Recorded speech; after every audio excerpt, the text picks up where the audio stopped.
Hey guys, welcome back to my channel. Don't forget to subscribe if you haven't already done so. So it's going to be a quick video today about my DIY Ayurvedic tea.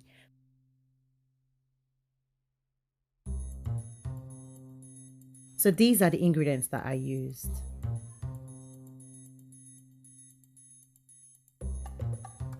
I put the fenugreek seeds at the base of the jar.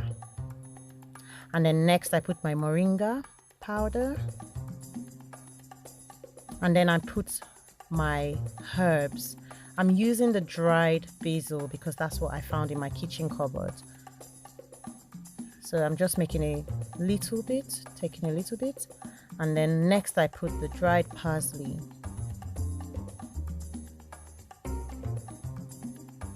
Next thing I put is thyme. Don't worry, I'm not cooking stew. This is going to be my DIY tea. So I'm using dried thyme.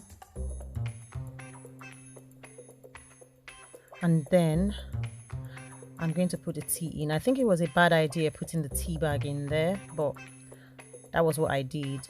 Next time, I'll just let the tea steep and then put it in. But I wanted to put the hot water in and I wanted it to still have time to infuse.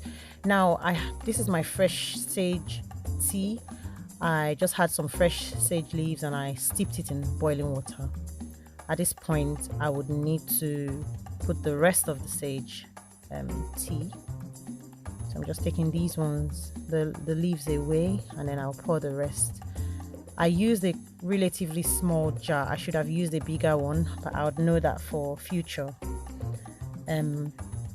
Yeah, I just mixed that up with a wooden spoon just to allow the herbs mix together in the water, and then I will cover it up and let it steep overnight.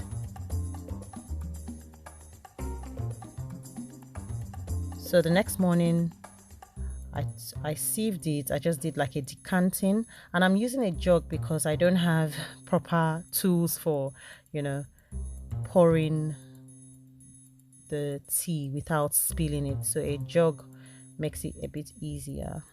At this point the tea is cooled down, so it doesn't really matter. Earlier I was pouring hot tea and that was quite dangerous, but it wasn't hot enough to burn me, obviously. So when you're doing it, pay extreme caution. Now I'm putting the essential oils. I haven't put all my tea yet, but I'm just putting 10 drops of the oils because I couldn't estimate how much that tea will be, and I don't want it to overflow in the jar. So I put 10 drops of tea tree oil, 10 drops of peppermint oil, 10 drops of lavender oil, and 10 drops of rosemary oil. So I don't know if that's a lot of essential oils, but for the size of the tea I made, I think that's enough because it's one whole jar. So I think it's enough. It's enough. It's not overwhelming, and it kind of helped the smell. So people complain a lot about fenugreek, that it smells bad.